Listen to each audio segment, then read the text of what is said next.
yeah. Alrighty. Think I'm finally starting to get the hang of when these things go live. Because, like, there's a little bit of a buffer where it says you're live before the buffer symbol goes away. And then, like, there's this icon somewhere around here that says how long I've been live. But I don't know how long that means for you guys. Or, I don't know. I figure I don't think anyone, like even my most diehard fans, are going to care if they miss the very, very, very, very beginning of a live stream. I think they figure as long as they can catch the gist, then that's what's important. So I thought something fun that we could do while we're waiting for people to say hey is I could share with you a couple of voice impressions of Charles Martinet, because I've been told I do a pretty good Charles Martinet impression. So I thought I'd go over the lines that he said at Nintendo Live 2024. So one of them was, "Hello, it's me, Mario. Wahoo! And Luigi too. Luigi number one. Oh, oh. Uh-oh. I think we're upside down.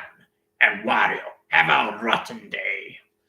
And then Waluigi is, "Well, Luigi, everyone to cheat at me. Oh, hello there, Mr. Eyeball Guy. And baby Luigi, and baby Mario. Let's go. Yahoo! Yeah, I know. It's not exactly like Charles Martinet, but I try my best, guys. You know, I'm a lot younger than 70 years old. I'll say that much at least. So I've got a much younger vocal range. I could probably go wahoo, and Charles Martinet's more like wahoo, because his voice, his vocal cords are a bit less developed, or more weathered down with age, shall we say? All right, so there we go. Yeah, so oh yeah, I had quite a lot bigger of plans today, but they didn't work out. Oh well, now I'm waiting to see what happens next. But I do have plans tomorrow, and that's that I'll be hanging out with two friends from the gym. They're a married couple and they have two kids, so the kids will be tagging along, and we will probably go swimming. Oh, thank you, David. Oh, I'm so glad to hear that. That means a lot to me because I'm like super critical of my voice acting impressions. But then I realized that not everyone is like noticing every tiny little difference between my voice and everyone else's. Nintendo should have got me instead. Well, I appreciate the sentiment, but I probably would have turned them down. I would have said something like, first you got to delist Pokemon Scarlet and Violet. Then you got to delist Animal Crossing Amiibo Festival. Then you have to apologize to Pal World. Then you have to bring back all these fan games that you sued. Then you have to pay compensation for all the damages you did for all these fan gamers. Yeah, I have too much beef with Nintendo to want to work with them. And then I'd probably also say, yeah, why am I doing this? You should have had Charles do it because Charles is more of a legend than I am. So I probably would have said, you're getting me to replace a legend? No way. I ain't going to take over that. I have a sense of ethics, and that's the main reason why I'm not a professional voice actor. This person I wanted to hang out with was delaying. Yeah, so basically, I'm still not really sure whether we're hanging out or just talking. I know it's not today. That much I know for a fact, but she's just let's just say a bit cryptic. And I am a lot more of a straightforward kind of guy. Like, you ask, when do you want to hang out? And I will give you like I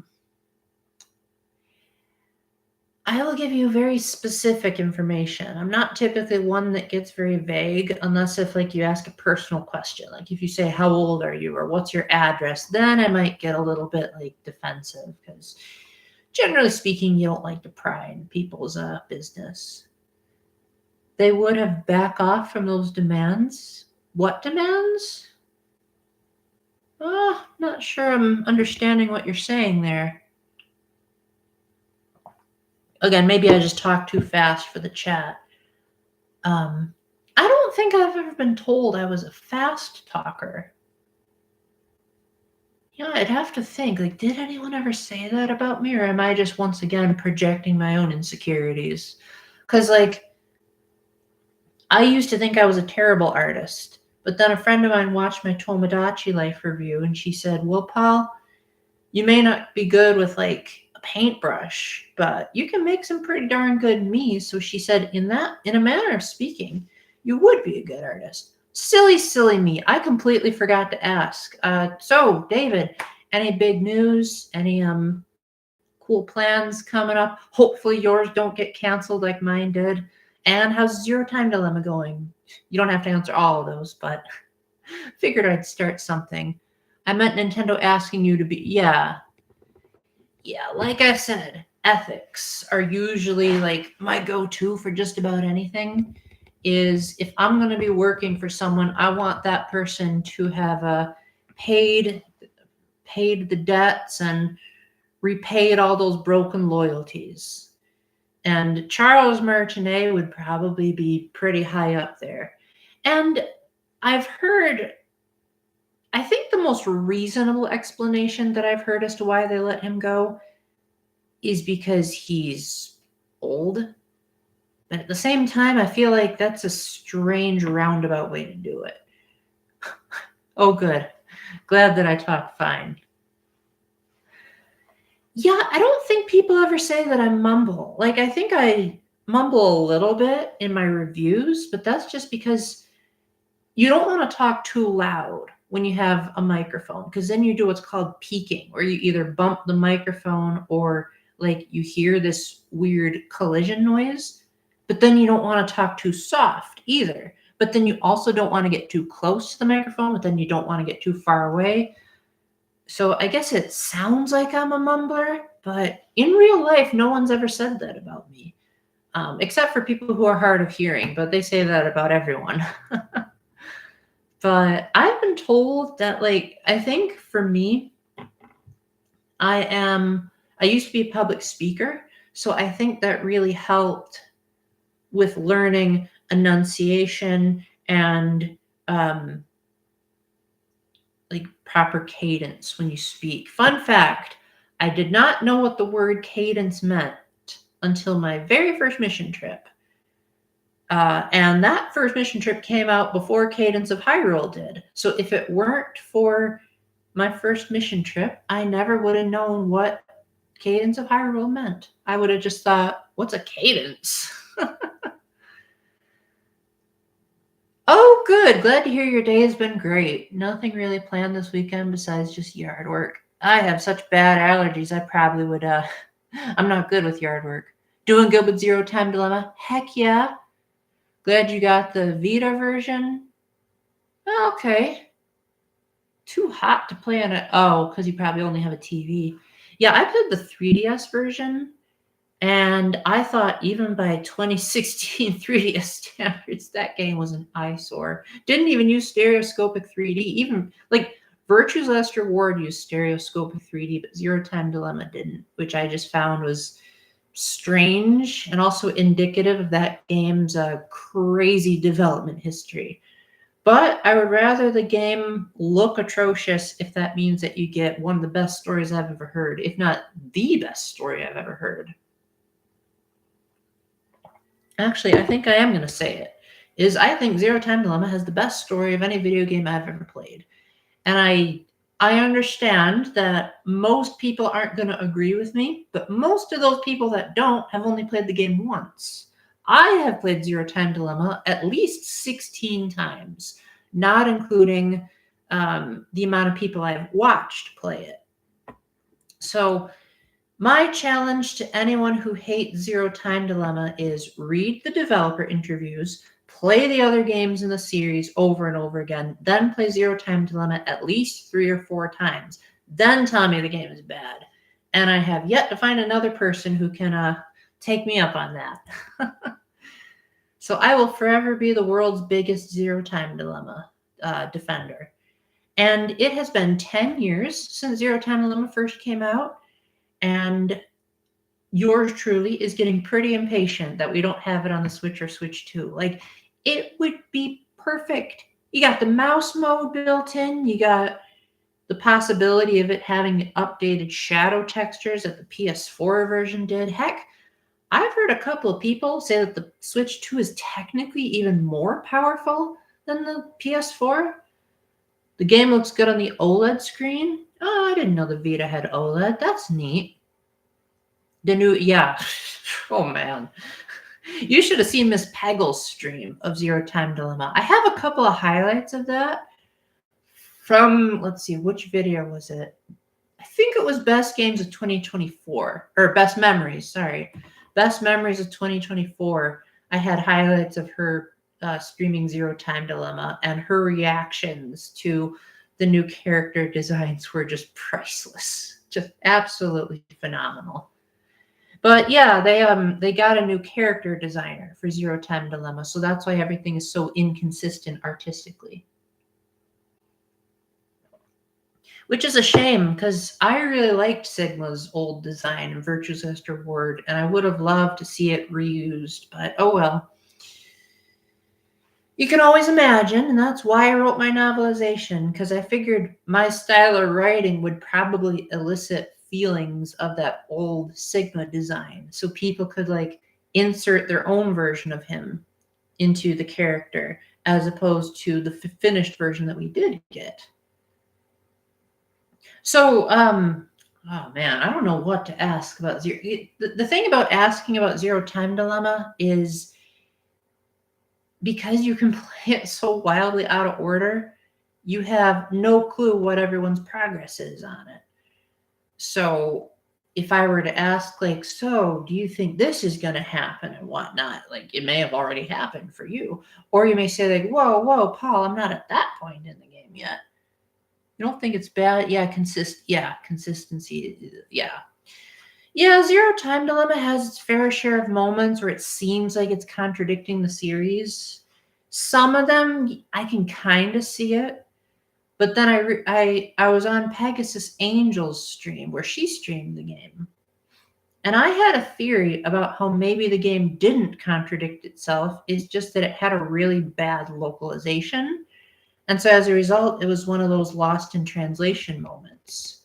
Now, to be fair, I don't think Zero Time Dilemma had a bad localization, but I think it's probably the weakest of the three, in my opinion, because what you have to remember is that 999 and Virtue's Last Reward were localized after the Japanese versions came out, so they were able to like look at the game in its fullness and look at like everything and say, oh, okay, so now I know that this twist means that I got to reword this scene. Whereas with Zero Time Dilemma, they did it concurrently with the Japanese script, which combined with the fact that it was real-time animation in the cutscenes meant that you would get moments where the characters would pause, because in Japanese, there's like certain things that you can say to make something more vague. And in English, it just comes across as them not finishing the sentences, which is what I strive to do when I wrote my novelization, is just get the characters to stop talking in riddles and be more like how the localization handled it in 999 and Virtue's Last Reward. Going in blind, cool. 2-week time window. Well, put it this way. Yours truly beat Zero Time Dilemma in 2 days. That could have been because I might have had just a little bit of an obsession. And there was only one escape room that I looked up a guide for during that time.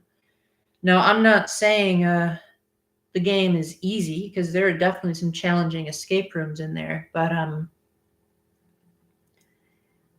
I was just so hooked. Like, my first playthrough, I would say, was probably, how do I even describe it? Like, I picked it up launch day, and then I just consistently said, I am loving every second of this. And then I realized that I played it out of order. Because, how do I describe this without spoiling things? I was supposed to figure out a certain story-related puzzle by doing this scene first, but I didn't know what conditions I was missing to get that scene to trigger. So I looked up a guide online being like, what am I doing wrong? And the guide gave the answers, but then they put in parentheses, you're going to regret putting this in early, and I did. So in every subsequent playthrough, I played the game in the proper order. Why is my hair a mess today? I swear, I just showered yesterday, and I didn't even do all that much at the gym. All right. Well, thankfully, you guys didn't subscribe to me for my hair. Didn't you say you were playing one of those games and your dad? Yeah, you did. I did tell you that story. Yeah, he kept asking me to help out with chopping some tree branches, and obviously I didn't say that to his face, but I just said, Dad, of all the days that you need help outside, why on the day Zero Time Dilemma came out? But yeah, I'm very glad that very little was spoiled for me going into Zero Time Dilemma. I think there were only 2 things that I knew going into it, and that was Junpei and Sigma would be in it, and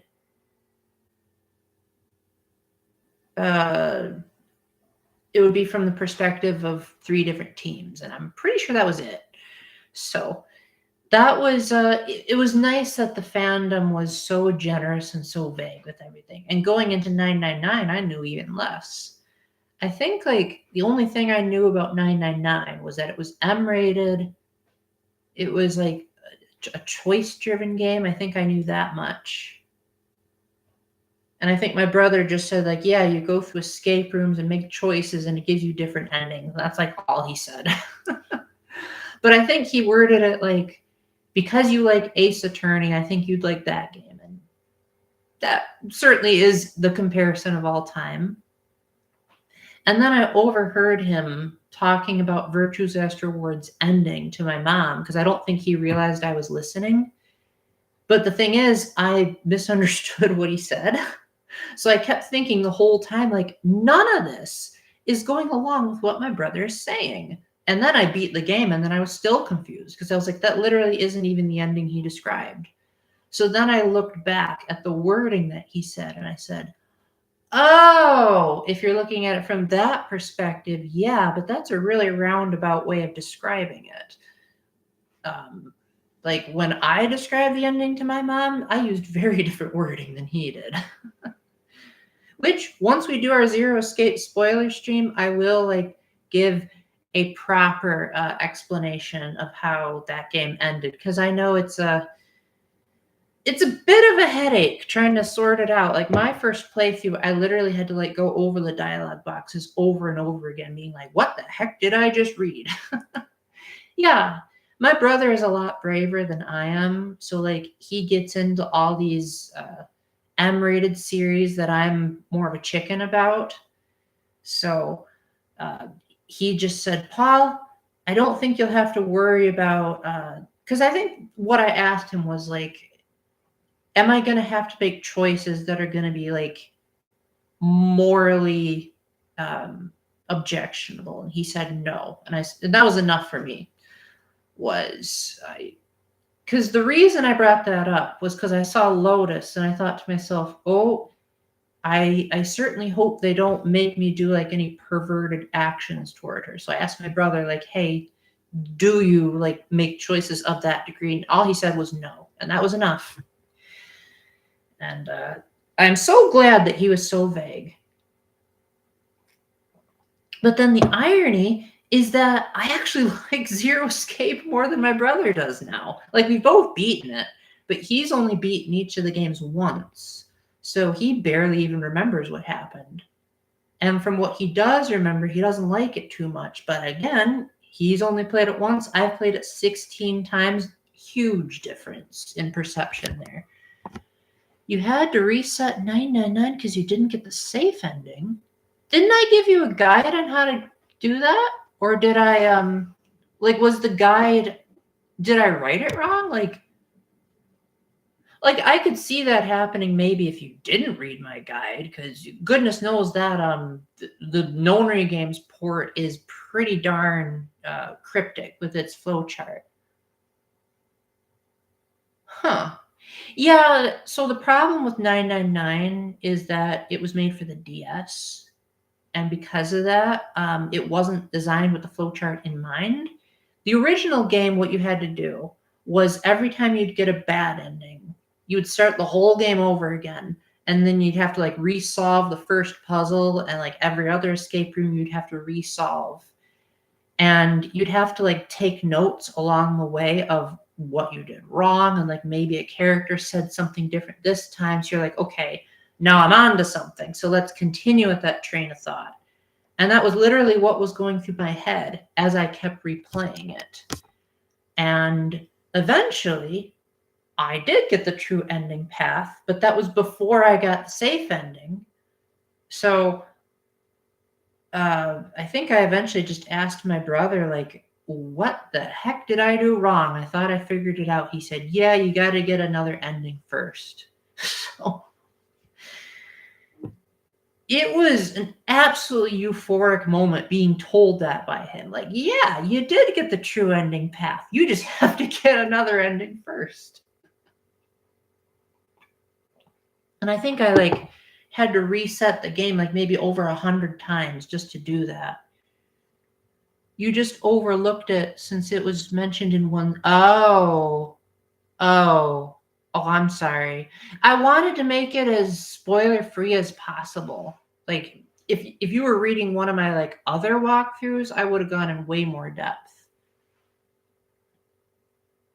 Yeah, so the coffin ending is what you get if you do all the steps for the true ending before you get the safe ending. So technically, even if you're a completionist, you can still skip the coffin ending, because once you get the true ending, you automatically get the coffin ending.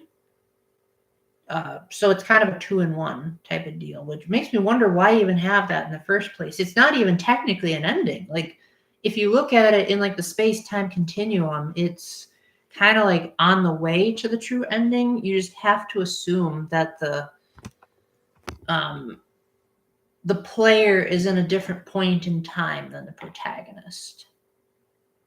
Which again is a running theme throughout all of Zero Escape, but especially in that moment is where it became evident. But actually, I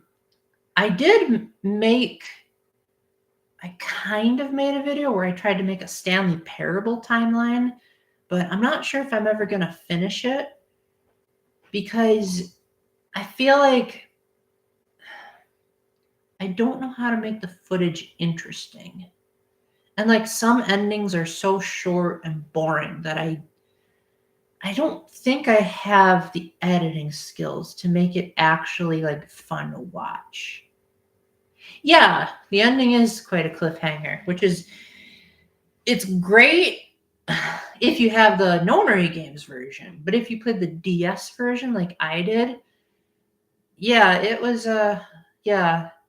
That's why when they made Virtue's Esther Ward, that was one of the first things that they considered when going into the sequel. Was they said, we got to find a way to stop all the resetting, because that was like the big thing that the fans complained about. So then they made the flow chart, and then they said, well, if we make this flow chart, what if we, this time around, we design the puzzles and the story around the flow chart? And that's how we got the story that we did. So just imagine if we lived in a timeline where people didn't complain about the DS version. And they just designed Virtue's Esther Ward around the whole, like, reset it over and over again until you eventually get the true ending. Like, just imagine what a nightmare that would have been. But in my opinion, I just think the games keep getting progressively better. Like 999, in my opinion, is the worst game in the series. I think it has its benefits, but the structure is just off.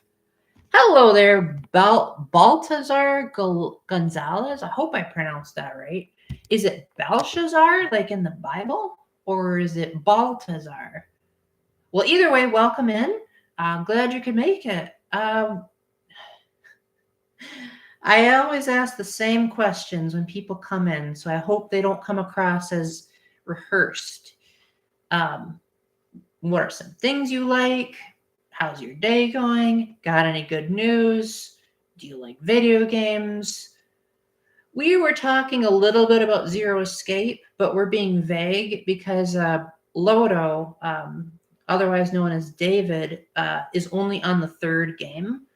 So we are waiting until until he beats the whole trilogy. And then we're going to do a big spoiler stream where we just go over everything about the 3 games. But we can talk about anything you want. I always tell people that they don't have to stick to the topic.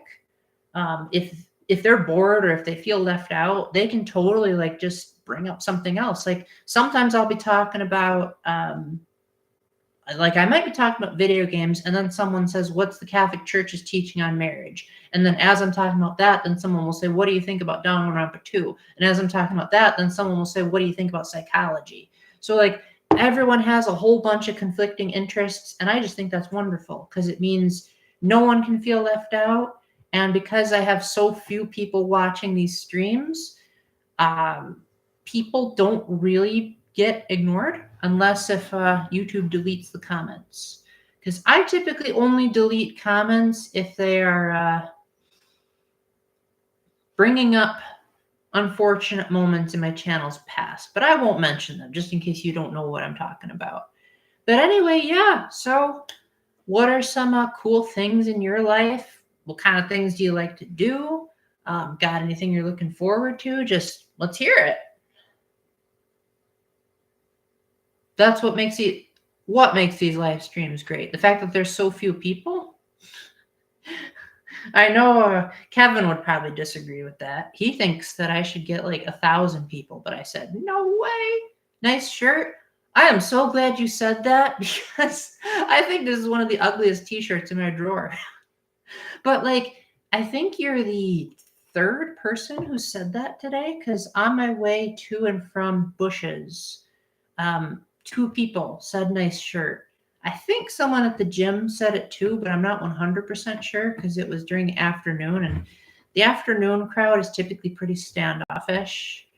Like typically all they say is hi and bye and not much else. It's the morning crowd that tend to be the nice ones. But I might not be going to that gym anymore. Have you ever used a game editor?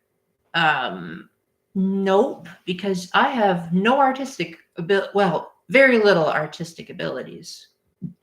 My only experience is using Lua, a Brazilian programming language, and I'm a bit bad at it, but my friends are great at programming. Oh, that is cool.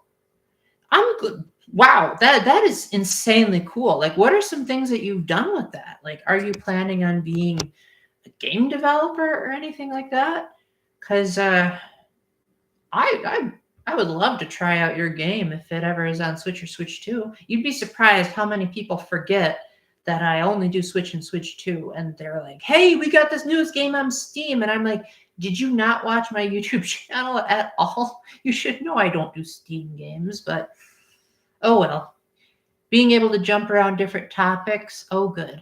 Well, I personally don't really want any more than 10 at a time, because I feel like you get 11 or more and it's just way too hard to keep up with chat. Because I want to make sure no one feels left out and no one feels like they're being talked over. I want to feel like every single comment is read and every single person feels like an equal. So whether you're male, female, black, white, anywhere in between, you're all viewers. You're all special to me. I don't want there to be any kind of favoritism. And I feel like if I had any more than 10, I just wouldn't realistically be able to do that without like, I'd spend so much time answering one question, then like a bunch more would come up. And it would be like, I like to give thorough answers because I don't like people to get the impression that I'm giving subtext or hinting or like anything less than the most precise answer you can give. Like if I say, hey, when can you hang out? And someone says soon, that annoys me. But if someone says, when can you hang out? And I say any day except Sunday or Tuesday, it's like, it's giving as much information as possible so that there can be absolutely no room for doubt. That is why I don't think I'll ever want more than 10 people at these live streams. And again, if Kevin were here, he'd go on and on about how silly I'm being. But again, he's not the one doing these live streams. If he wants 100 people, that's his prerogative. Exactly, Kevin. You get it. Welcome in. Glad you could make it. What are some cool things going on in your life? You're not, huh? Did I call you, huh? I definitely didn't mean to. I'm sorry about that. No, I was saying, did I? Okay, I lost track. So what are you got any cool things going on? Any good news? Anything like that? Yesterday you went to a race kart track. Was it a Mario Kart track, though, is the real question. Because you can't have kart racing without Mario Kart unless it's ukulele kart, in my opinion. Which I haven't played yet, because Playtonic is super weird when it comes to their release games, because they tend to announce it for Steam first, and then claim console versions are on the way, guys, don't fret. So it's like, why not just announce them all at the same time? Like, why does it always have to be this whole, like, PC first type of nonsense?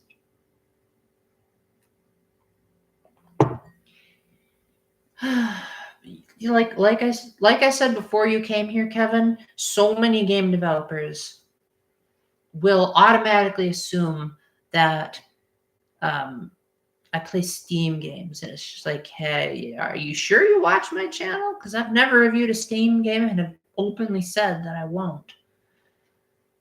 Raining hard, traffic, almost got into it. Oh my goodness. No wonder why you were reluctant to say your good news. Oh man. Steam and PC is like God tier? The fact that I couldn't get past the title screen of Duck Side of the Moon on Steam, but it worked fine on Switch. I don't know. Maybe I just have a bad laptop, but definitely not what I would have given it. But I did used to play the PC quite a lot. I played a lot of Humongous Entertainment games. Like, I think I played every single one of them, at least of the Junior Adventures. I missed out on a couple of the Junior Arcade games, like Pep's Balloon Rally. I think I missed out on that one. That seems very fun, though. And I didn't play most of the backyard sports games, but I played almost all of them. I even remember Buzzy Beetle, where he said, like, let's go to the airport and let's go to the jungle. We should do 100 lines spoiler stream. Ooh. Oh my goodness, that would be great. I don't think Jevils played that game, actually. I mean, if you want to do it right now, we can. Just as long as everyone else knows that they can interrupt if they don't like the game or if they're bored by what we're talking about. Let me just put that in the pinned comment. We're going to spoil 100-line Last Defense Academy. Be warned. But feel free to interrupt if you want to talk about something else. There we go. All right. So, 100-line. Oh my goodness, did I love that game. But you might be thinking, why wasn't it in your top 10 for 2025? Do we all like history stuff? I was a bit into Napoleonic Wars because of a game called Guts and Black Powder. It's basically just Napoleonic Wars, but you have to survive zombies. History stuff. I typically only really pay attention to history if it happened to me personally. So, like, I'm not a big fan of learning about, like, American history, for example. But you get me talking about stuff like mission trips I've been on and conferences I've been on. And I have so many stories that I literally have a whole t-shirt that has, like, so many stories on the back. And then Isabel was saying that she ran out of room because I had so many. I mean, I went on 8 mission trips. What do you expect? Do I like Marvel Ultimate Alliance 3? I did play that game, but I ultimately did not like it very much. I don't remember why. I tend to be the kind of guy that ever since I reviewed Lost Lands Dark Overlord, I've tried really hard to just put down games I'm not 100% enjoying myself with. So, that's why if you pay attention to like how many reviews have I done per year, it seems like the number gradually drops more and more as the years progress. Because Lost Lands, that was the last straw. I just said this game was just so awful, and I wasted so much of my time playing it that I never want to play something that bad again. What did I think about the review? Oh, I forgot to pin it. Wait a moment. There we go. Okay. Whew. Scared me for a moment there. What did I think about the reveal of who Nozomi really was? I thought that was incredible. Like, that has to be like one of the coolest like identity twists I've ever heard in a video game. And that's the thing about 100 Line. It's one of those games where I would say if you have a guide, it's one of the best games ever. But the problem is that I didn't have a guide when I played it. I just randomly decided, hey, let's just explore the flowchart and see what happens. And then I got the Cult of Takumi ending, and it was absolute torture. That ending alone was the main reason why I didn't put it on my best games of 2025. Is I just said, one, I don't want to glorify all that hentai, and apparently the Steam version was even worse. That they actually censored it for the Switch version. It was so bad. And then 2, it was just boring. And 3, I don't like shipping. I'm sure you know that by now. I really hate shipping. Now that I know that everyone in that game is related, I really don't like the shipping at 100 Line. That was sweet how she would talk to Takumi about her days and he would just listen. Yeah, that is really great. I think my favorite ending is Steady Fundamental, the one where they like break out of the time loop. That was really cool because I don't know, that just seems like that would be like a terrible punishment to just relive 100 days, but like unlike Groundhog Day, it would be like variations every single time. But it also like contextualizes this idea of like even though they're bouncing between timelines, there's still an order to them. And so that sounds like something really fun. Maybe I'll do one of these days is be like, what was the actual order that Takumi time looped? Like which timelines did he do first? So I thought that was a neat subversion on the usual, like just jumping between them all over the place that Zero Escape did. You made me remember how an extra level from Five Nights at Freddy's 4 was impossible to beat on the Steam port because of some random number. Really? That is crazy. I'm not good at Five Nights at Freddy's. I think I tried 1, 2, and Security Breach. 1 and 2, I just had no clue what I was doing. Security Breach, the Switch version was just one of the worst optimized ports I've ever seen. It was so bad that they even had loading screens mid-conversation, which I just said, okay, you are officially foregone if you can't even get that to work. Pretty sure even Pokemon Scarlet and Violet doesn't have loading conversations mid-cutscene. What did I think about Ato? I thought that was like a really insanely cool twist. I definitely would not have expected him to have been pulling the strings that whole time.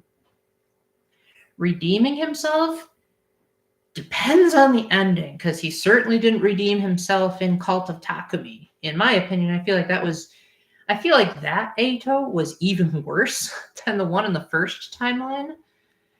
Oh, that was bad.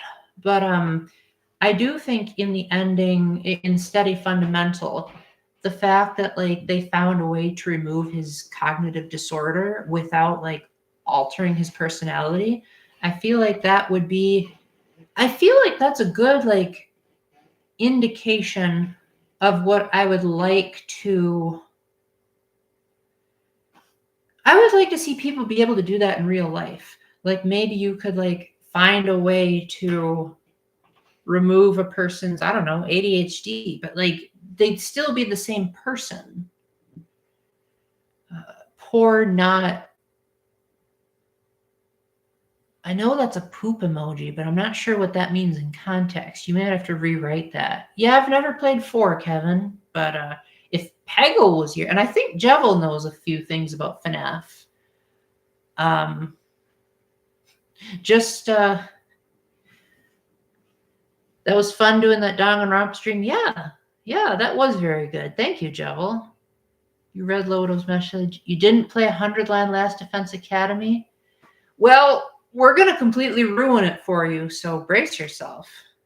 Just, the game has 100 endings, though, since the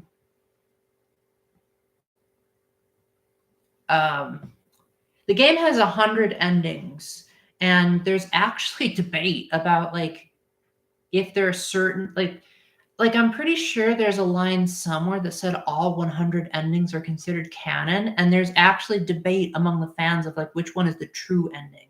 So for everything that we say, we'll probably only get into like 20% of it. But basically, if you ever decide to get into it, it's like Danganronpa meets Fire Emblem meets Zero Escape.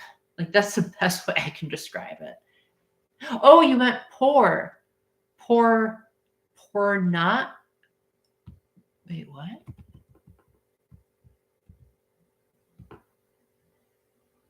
Huh. Think there's, yeah, I think I might have missed something somewhere. Since I play VR, we should try FNAF VR. No way. For one, I can't, because VR is just so insanely hard to set up that I decided not to enter in my payment information. So anything that involves paying money is just a no-go. You can't rent games on the VR machine that I have. And finally, I'm just not good at FNAF. I wouldn't know what the heck I was doing. But Isabel has tried FNAF. If you go on her YouTube channel, that was actually one of the last videos that she did before she came onto mine, was she did a live reaction to playing FNAF VR. You were playing FNAF during middle school. Very nice. A FNAF pizzeria. Very nice. Iman Kako. I didn't see a comment about Iman Kako. I think YouTube is censoring you again. Yeah, no, I did not see that. You'll have to resend it. I can assure you I have not deleted anyone's comments. But, you know, Noah had that same problem at the last stream. Oh, yeah, YouTube is something else. Nobody commit the crime like they did in the FNAF games. Isabel told me a little bit about what William Afton did. She did that in the stand-up comedy bit for my best games of 2024. Scott Coughlin said he wouldn't open a real pizzeria because the risks of some crazy fan. Oh, yeah. I've heard horror stories about that. Debating on eating Italian. I love Italian. I love spaghetti. I love lasagna, and I love pizza. But 100 Line. I think I already said Steady Fundamental was my favorite ending overall. I love the time hopping aspect of it. I love that there's a canonical order of things. I just feel like it has the best resolution of any of the endings. Every other one of them feels so like anticlimactic. You liked Iman Kako and found it funny how they ate weird combinations like me. Then you found out they grew up poor and ate from the trash. Here's the thing, though. If you know the story of 100 Line, you'd know that their entire backstory was fake. It was all just false memories planted into them so that they'd have a reason to want to fight to defend the academy. So technically, they're all siblings. Yeah. So I kind of feel like it was making fun of Danganronpa. But again, I won't say why. NJ American Dream Mall's having a real-life FNAF arcade and restaurant. Oh, neat. Well, I love pizza, so I'd probably go even if I didn't know a thing about FNAF. We will see if the Bite of 2027. The Bite of 2027? That sounds like a cool nickname. Right, the backstory was made up. Yeah,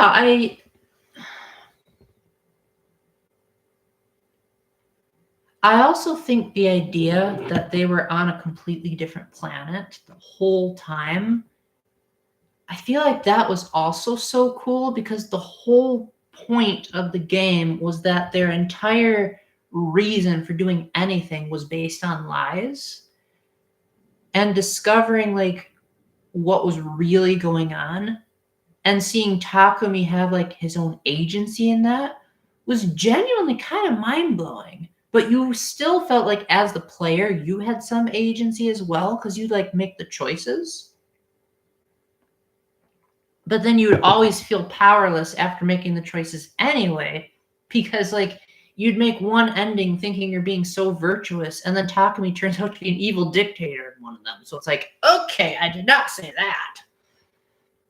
You really liked Mako? Mako. Oh, yes, that's right. Yes. During the first playthrough, I knew something was up with her. Yeah, no, I really liked Mako too. She had some of the funniest dialogue in the game. But in my opinion, the person who had the funniest dialogue was Darumi. The fact that the girl kept referencing Danganronpa was hilarious. I loved it. Like, basically any ending that prioritized Darumi a lot was usually my favorite. Because in the... Oh, Kevin, you made me remember the Japanese cafe that make decorations about the amazing digital circus. I've never watched that. But the reason why I heard about it is because Sean Chiplock plays Bubsy. And everyone online was like, oh, hey, it's the guy who plays so-and-so in Digital Circus. And I'm like, oh, okay. I knew him from Breath of the Wild personally, but okay. They have the Bite of 87 because some... Oh, that's what you mean. I thought you were talking about bites of pizza. The way they explained how you kept your experience was cool too. Then it plays in the story where you can understand the... Yes, I thought that was great. And I mean, I know it was morbid, but like the whole like taking in the... I think it's called hemoglobin to like increase your stats. I thought that was certainly a subversion. Yeah, I have so many screenshots on my Switch of like Darumi. She made up like more than half of my screenshots from that game. Darumi and Takumi were probably the two funniest. And we getting a... Didn't we already say we were getting a FNAF pizzeria? Well, to be fair, sometimes you do repeat information, but that's good because we got a new person here. And Baltazar, I don't think Baltazar knows about your stories, Jebel, so go ahead and repeat everything you want to. I was so upset when she was killed off early on the second playthrough. Yeah, that was definitely a choice. But that's also what makes like the second playthrough so cool, is that it's really, really hard to figure out what you're really supposed to do to get the true ending. Like, up until I got to the point where I have so much trouble with the names in that game. Hiruko, I think her name is. The one with the glasses who knows about the time loops. Like when she said, you're not a time traveler, you're a time looper. And then it said to be continued, and I saw the lock. I said, now wait a minute. Kotaro Uchikoshi worked on this game, so I know his tricks from Zero Escape. I know that this is the way to the true ending. That was the only time I even had the slightest indication that I was on the right track. I really felt for Eva and Shoma. I wanted to see her have a happy ending. You did get that disgusting. Yeah, I wasn't a huge fan of that. I don't remember if Eva is technically considered Takumi's sister or not. I don't really remember that much of it. Again, trying to sort through 100 endings, easier said than done. And it took me like 3 months to get the true ending of 100 Line. Not 3 consecutive months, but give or take. Like, when I first played 100 Line, that game had so many like optimization problems, not from a Switch perspective, but just they made questionable decisions that made it frustrating. Like the fact that it took so long for them to do the animation of them getting into their armor, and then like you'd have to hear the announcements over and over again. And thankfully, by the time I got the true ending, they updated it quite a bit. And from what I've heard, they've updated it even more since then. And they haven't ruled out a Switch 2 edition. You know, yours truly is absolutely going to go hog wild for it. Do I like games with floppy movement, like Human Fall Flat or Gang Beasts? I like a game called Retrograde that lets you grab stuff while being ragdolled.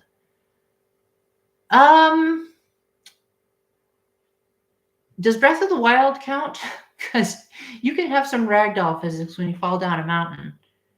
We're talking about 100 Line Last Defense Academy, which is the newest, at least I think it's the newest, one of the newest games from the makers of Danganronpa and Zero Escape. And we didn't realize how many people would show up. So,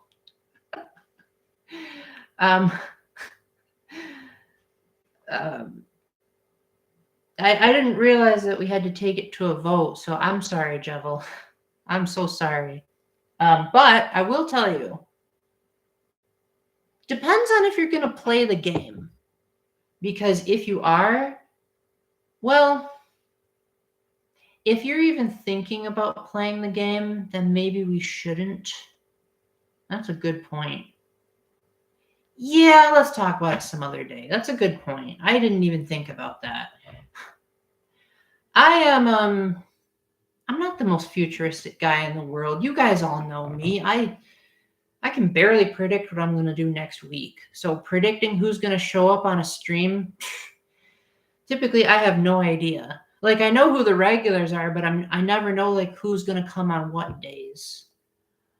Which would I eat for a break at work? Burger King or Italian? Burger King. Because I love their double cheeseburgers. I love their fries. I love their Hershey's pies, and I love their watermelon lemonade. Italian's all right, but I would only eat it for a lunch break if it was pizza. Predict 1K views on a stream? Oh, goodness. Most of my videos don't even get 1K views. Like, most of my videos average only in the hundreds, which is fine by me. Like, I don't really want to be super popular because I've said this before. If I get too popular, then it attracts all the wrong people. Because I've seen what happens to like these other YouTubers like Scott the Woz and Arlo. You get the spammers, you get the echo chambers, you get the haters, you get people making commentary videos on you. You get that guy that did a 6-hour live stream of my older videos that almost made me want to delete my channel. This is why I do things to not make myself as popular as I should be. Because yes, I know the tricks, but I don't do them. Because again, having between like 100 to 300 views is perfectly fine by me. You come every time the streams come up in your FYP? What's FYP? I actually don't know who you are, Baltazar Gonzalez. I think you changed your name. So would you care to tell me what you used to call yourself so that I know what you're talking about? Because I don't remember you ever coming here. Either that or I just have a bad memory, which I don't. But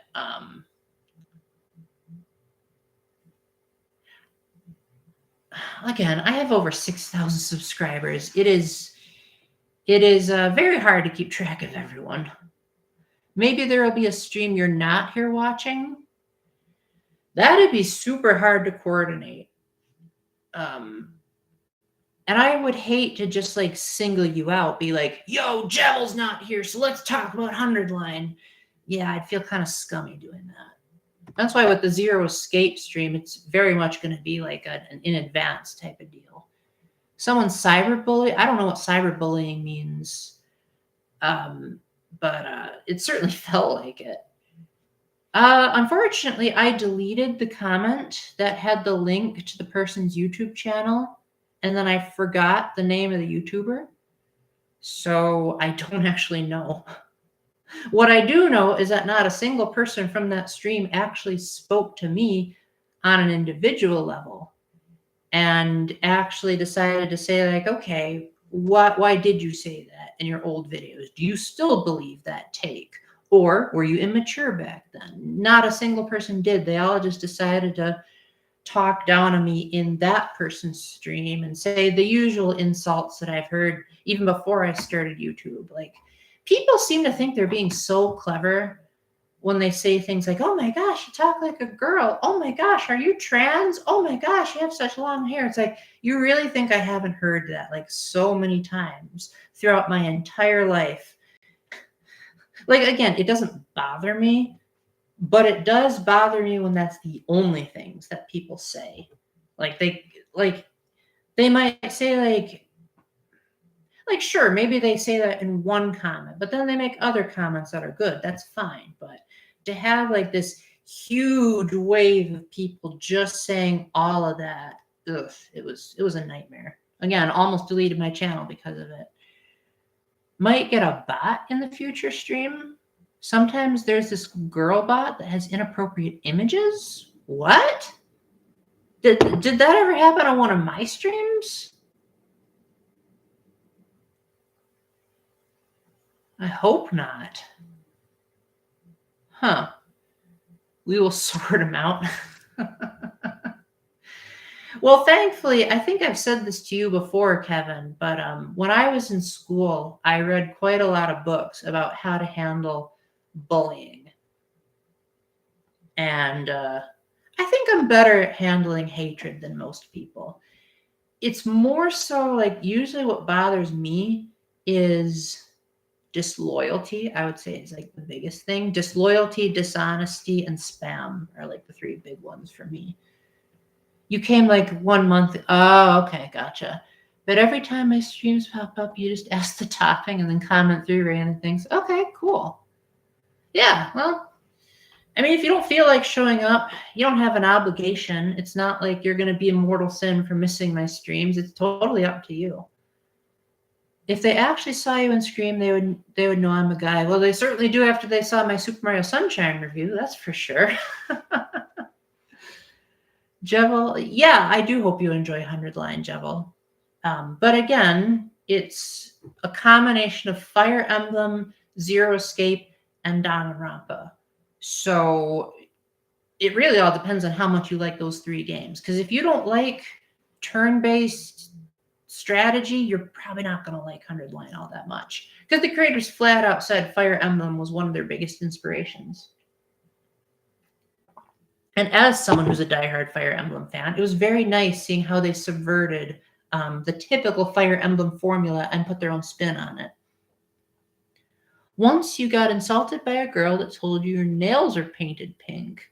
And I don't know if it was rage bait or if she was actually that dumb, but nails aren't pearl white. They're a bit pink. I once did a similar thing where I was hanging out with a bunch of friends. And there was only one other guy there besides me. And all the girls were showing off their nails and said, like, oh my gosh, I painted my nails here. And then another was, they were all talking about where they got their nails painted and they were about to take a picture. So then I shoved my regular hand in there and I said, my nails are painted by God. And they thought that was just hilarious. You got a cool purple crown. I wasn't the one that gave you that. That was all YouTube. But typically, the purple crown indicates the one who's contributing the most to the conversation, which I don't like the idea of favoritism, so I hope that there's a way of getting rid of that. Yeah, I don't know how to get rid of that. You watch gaming videos and they usually have bots in the comments. Oh, okay, that's what you meant. Gotcha. Okay, well, that's cool. Yeah, I have considered the possibility that a lot of the spam that I get in my videos are bots. But a friend of mine who watches my YouTube channel on occasion said, "Paul, you never want to feed the trolls. So if someone says something spammy or rude in your comment section, just delete it and pretend that it never happened. Then the troll gets angry and everyone else is happy." So there you go. You can also get the crown by doing super chats, except you can't do super chats on my channel because I don't get paid for my work, nor do I want to. I have too much beef with YouTube to want to take a contract with them. Before the rest of you besides David showed up, I was talking about how a lot of people have said that I'm a really good voice actor and a really good Mario impersonator.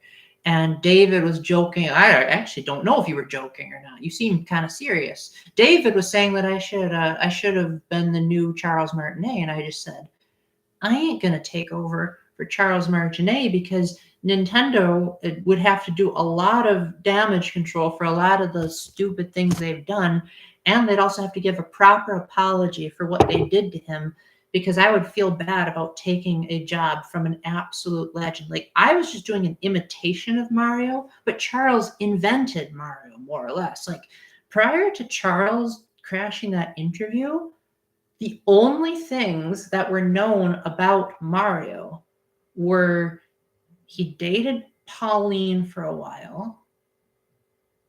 He was an Italian plumber from Brooklyn who was roughly between 24 and 25.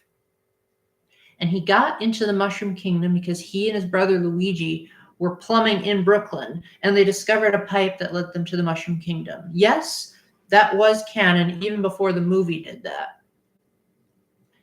And Charles came along, and not only did he ditch the Brooklyn accent, but he essentially created Mario's personality for almost 30 years. And so I don't think I have that level of creativity to be able to create a new Mario. I think people would be mad at me if I did.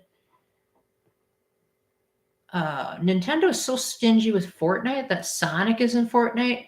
So yeah, Nintendo also denied them putting Samus in Fortnite because Fortnite, their policy for letting in guest characters is they don't do platform exclusives. So if any of the major companies are just like, you can only have Samus on the Switch, they'll be like, no, we don't do exclusives. So yeah, Nintendo is being stupid. They said, we'll only let you put Samus in Fortnite if she's on the Switch only. And they just said, nope, not doing it. So there you go. You could have gotten Metroid rep in there. They had an 8-bit trailer which looked like they wanted Mario but couldn't. Yeah, again, Nintendo is a real piece of work.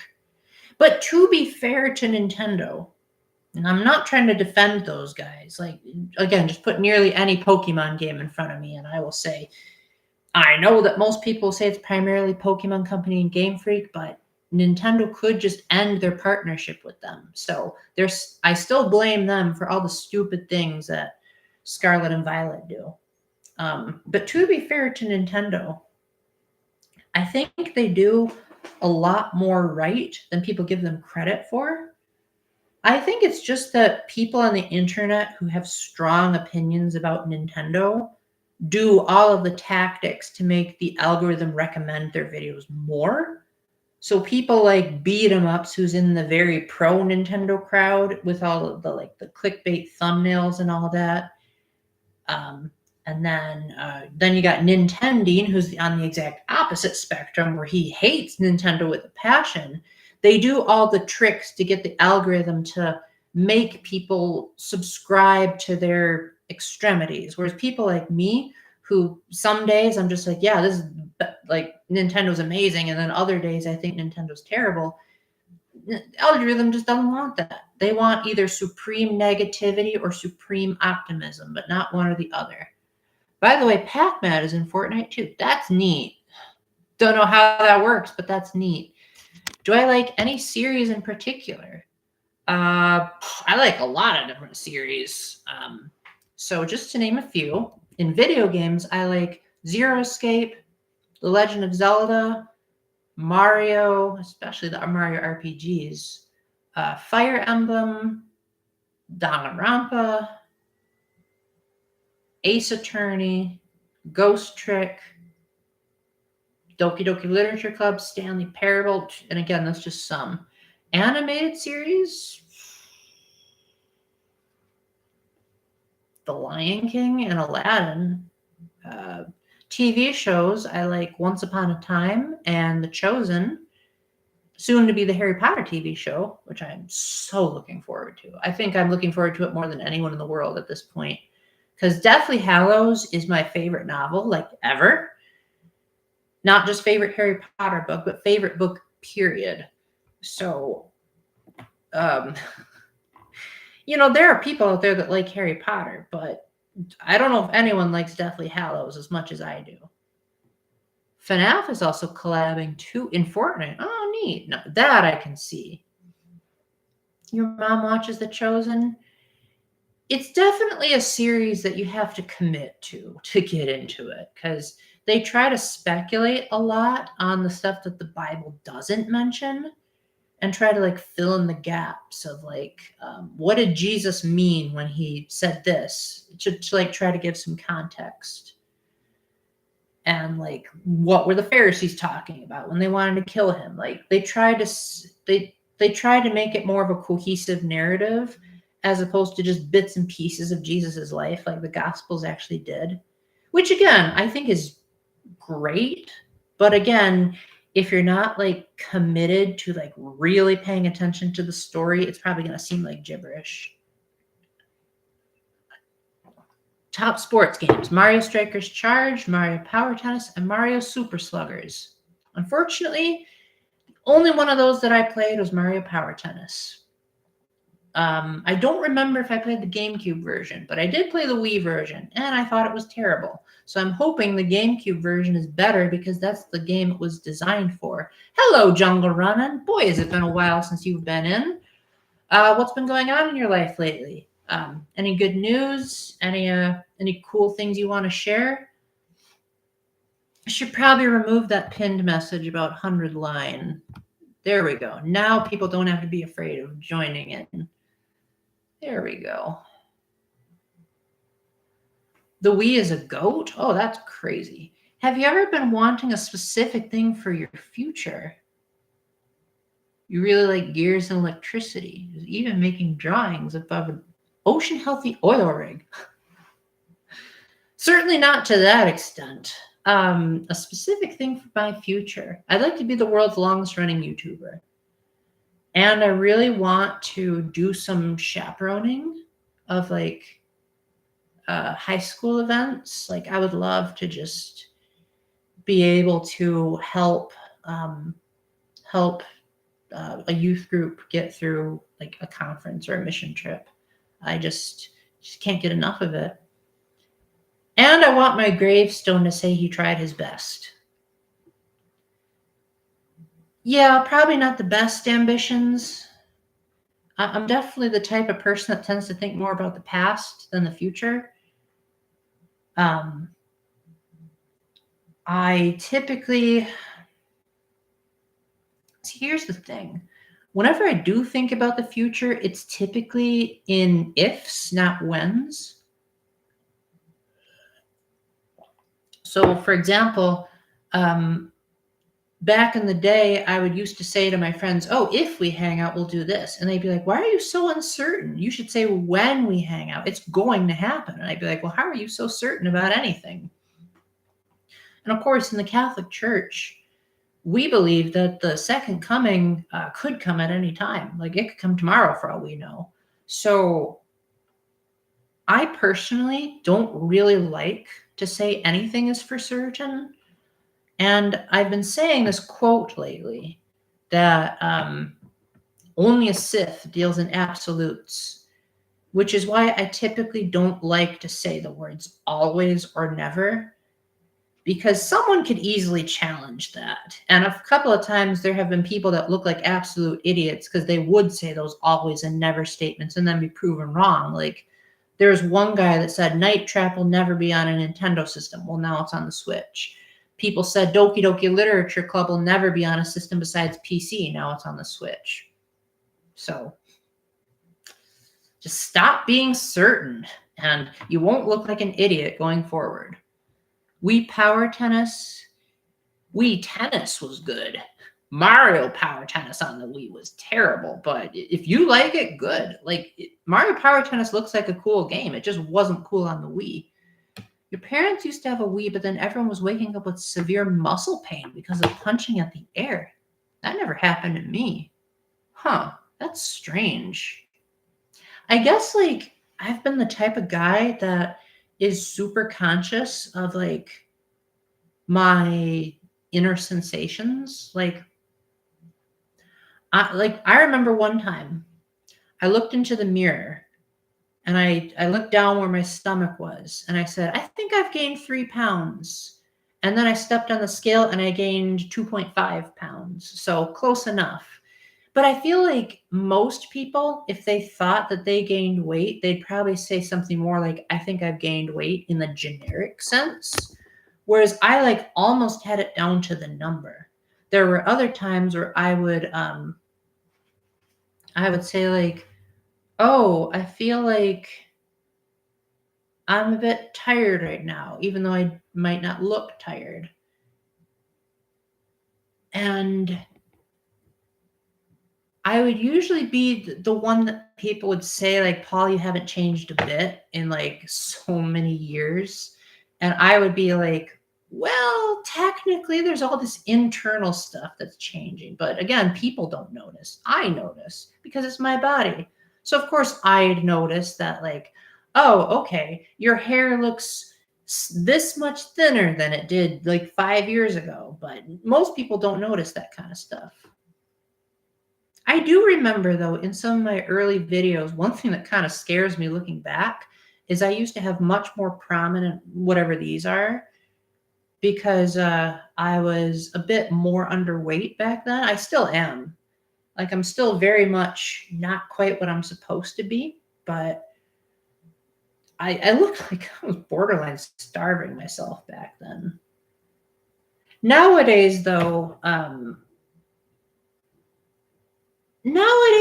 I don't think anyone would accuse me of starving myself. I think, if anything, they would accuse me of being too strict on what I should and shouldn't eat. Like, I remember I went to the gym and I told one of the guys there that I wanted to have a Celsius once a month. And he said, Paul, you could probably get away with having a Celsius once a week. So there you go. I already read that. You weigh 8 kilograms more than someone my age should weigh. I don't actually know what kilograms means, so doesn't mean anything to me. But hey, you know what? At the end of the day, weight loss and weight gain takes time. As long as you're trying your best to be healthy, that's really all I would ask. Like, sure, if you're overweight or underweight, do what you need to do to get to average, but don't like dwell on it. Because again, there's this saying that says, if you're going to run a marathon, start by running across the block. You know, you got to take things with steps. You go in the over, like the crowd that just says, I'm just going to lift weights for like 10 hours straight and that'll get me built. That's going to destroy your muscles if you do that. I'm not going to use that trendy terminology. We had a lot of great games. I played Mario Party 8. I feel like if they were to port Mario Party 8 to the Switch 2, it would be more so of they like made something like Super Mario Party Jamboree that had some of the mini games and boards from it. Because I feel like Nintendo doesn't really like the idea of Mario Party having original characters. Because Mario Party 8 had MC Ballyhoo, and something tells me they probably would want to censor him from a future re-release or port, unless if it was like, I don't know, the Wii came onto Nintendo Classics. What's for supper tonight? Haven't figured it out yet, but we'll get there when we get there. What was I going to say? Man, you guys have been giving some interesting questions today. I really appreciate it. Greatest that oh yeah, that's right. I do remember that. Yeah, I don't usually like to talk like a trendy person. So usually like all the sayings that people use nowadays of any age group really. I try my best to talk more like me than I do like anyone else. Trying to think, are there phrases that I use that are like not very popular? I know one thing that I do that not a whole lot of people say is usually when I'm asking people how they're doing, instead of asking how are they, I'll say, what's your latest epic news? And I don't think a lot of people use that terminology. I remember when I was younger, I would say epic awesomeness a lot when I was excited. And then I kind of got over that. What's my opinion on AI? I can't stand it. I think that it's more often than not inaccurate. And in fact, I'll prove it. One time, I decided to search. I decided to search myself on Google. Now, I wasn't expecting AI to give a summary, but it just kind of happened. I guess because they thought I was asking a question. I asked Catholic gaming nerds Myers-Briggs type. And the first paragraph seemed like it was pretty spot on about me. It said, the Catholic gaming nerd, full name is Paul, is a Catholic YouTuber who likes to blend philosophy and gaming, and I forgot what the third thing was.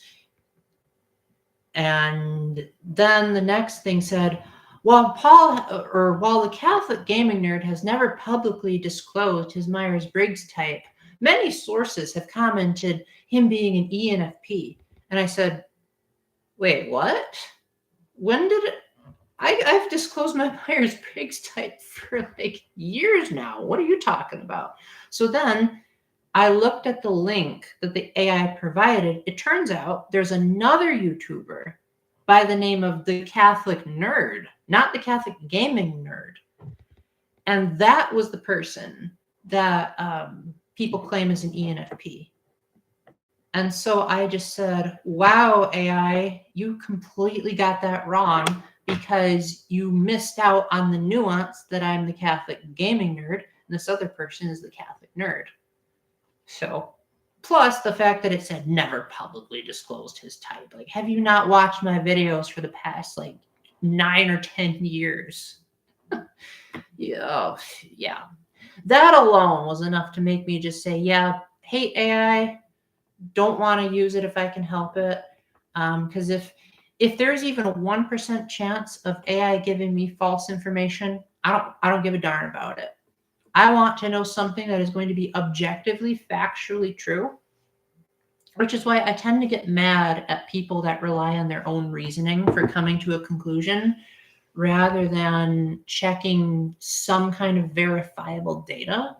Like if someone says, well, I think that this is true, I'll be like, no, you got to know that it's true. And to be fair, I don't think it's possible for people to go their entire lives without ever saying, I think this is true. Because that would just be really hard to have a normal conversation with someone. But I think if someone like tries to start a worldview or becomes obsessed with this idea of their personal truth as though it's objective, that's where I draw the line. And I just say, okay, you're mad. Because like there was this one guy at my first job who I remember he believed that life was just an illusion and that nothing around him actually existed. And he genuinely believed that, but he had no way of proving it.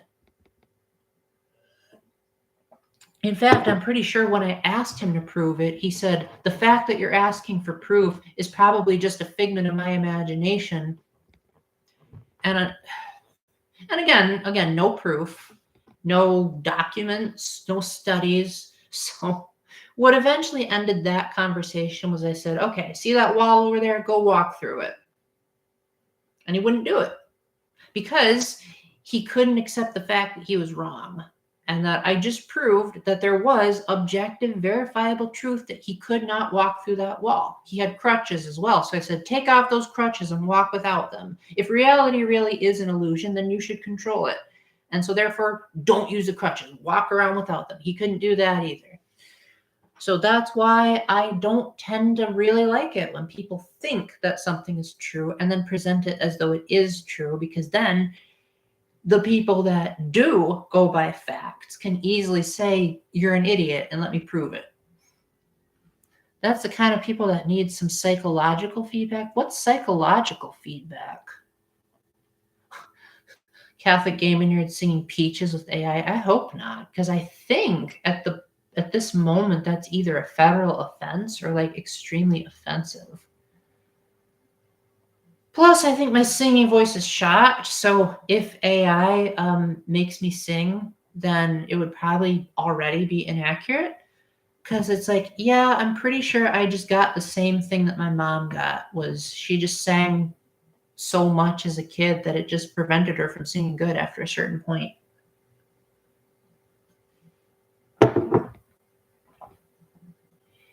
But that's what I'm saying, Jevil.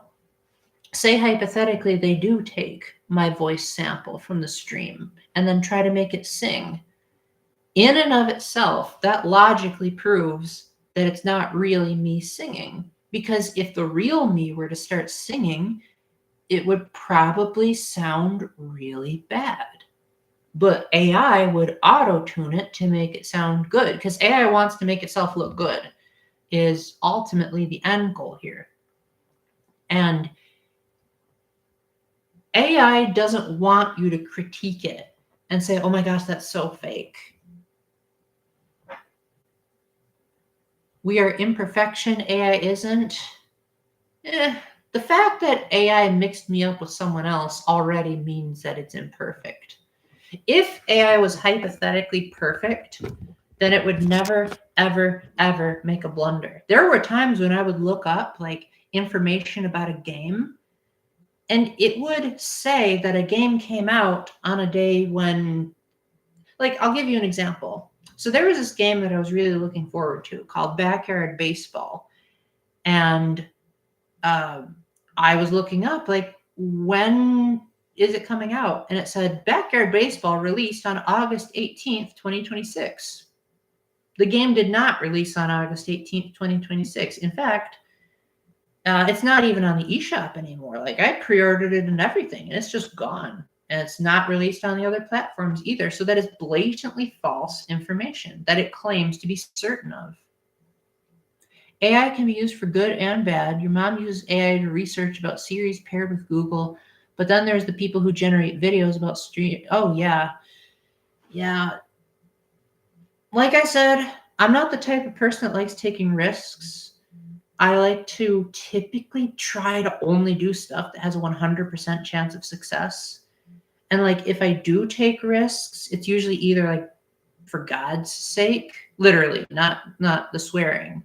Like, I would say like, okay, God wants me to take this risk, or it's a risk where the worst case scenario isn't that bad. Like, maybe I'll release a video that I don't think will do very well. And I'll say, what's the worst that can happen? It gets a couple of views. I have a really good like to dislike ratio on my channel. So I don't think people would dislike bomb it. If they did, then I'd really have to sort out my priorities. In real life, I hope they do something similar like Zero Escape they did with Recro. Wait, what? Oh, that. Right. Well, give David 2 more weeks. Then we'll have that Zero Escape stream.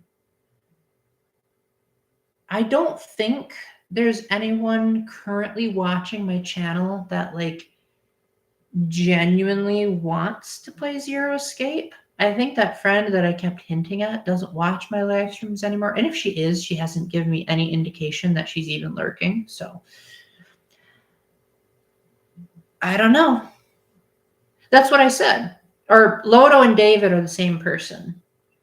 I really hope technology evolves on the side of medicine rather than entertainment. Agreed. Because the Catholic Church teaches that medicine is a continuation of Jesus's healing miracles. And jobs are a continuation of God's creation miracles. So every time we serve someone in a job, we're essentially partaking in what God did at the beginning of creation.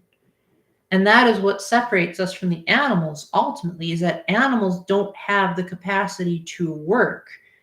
We might use animals as a means to work. Like, sure, we might have like a horse-powered carriage, or maybe like you get an ox that helps you mow the field. But the ox isn't consciously saying, I'm going to work, my ambition is to work. The animals just don't have the capacity to question what they're doing. Horses don't have the ability to question, why do people want to ride me so much? Whereas we do. So that is why God said he made us in his image and likeness and not the animals, because we're the only beings we can even question God, for that matter. Like, have you ever heard of an animal that questions its existence? If it has existential dread because it's an animal? No, they don't even know what the heck that is. The fact that atheists exist, in my opinion, is one of many pieces of evidence that I would say is why I believe God is real. That, and I've been miraculously healed on so many occasions, it's ridiculous. AI, we might be closer to time travel. Interesting. How do you figure that? Hello. Ooh, we got a name here. Louis. I'm sorry, but I do not know how to pronounce that name. So you might have to give me a little bit of a pronunciation guide there. But welcome in. What's the latest news with you? Is this your first time here? Do you like to play video games? Like, tell us a little bit about yourself, assuming you're not like someone that came earlier just with a different username. And again, feel free to interrupt me if you don't like what the group is talking about, because we can definitely have multiple conversations going on at once. You made me remember the dog that used buttons to communicate, and he started saying that he didn't want to be a dog. Yeah, I guess that's true, that there are stories like that. Luigi? Like Luigi? Oh, okay. Until I hear otherwise. Well, welcome in, Luigi. Yeah, so what kind of things do you like? Do you like games? Do you like TV shows? Got any good news? That's what I always ask people instead of just how are you doing? Because most people just say fine, and I want something more creative. And besides, thinking about my good news has kept me out of depression for 10 years, which, by the way, that's my next video. It's currently scheduled for midnight. So, I mean, you don't have to watch it right when it comes out if you don't want to, but just saying that's going to be my next video, is how I stayed out of depression for 10 years. And it was because I always found something to look forward to. I forgot what the second piece of advice was. Oh, time capsules. To just remember the past and glorify it and realize that it did happen. Even if you forgot the past, even if parts of the past were bad, the good moments in your life happened and you can't take it back. There you go. Jewel thinks you're Guigi.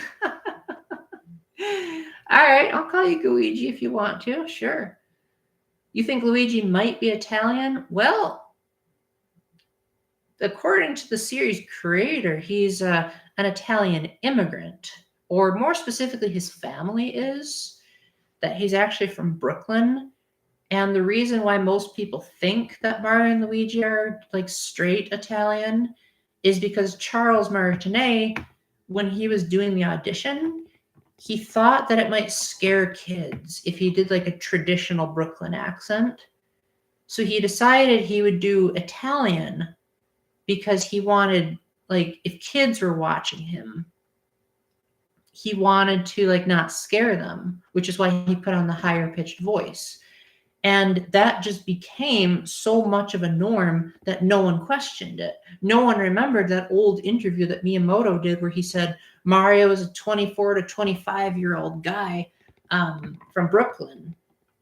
And then the Mario movie came along, and, well, guess Mario was played by Chris Pratt this whole time. I was not talking about the viewer. No, I know what you're trying to say.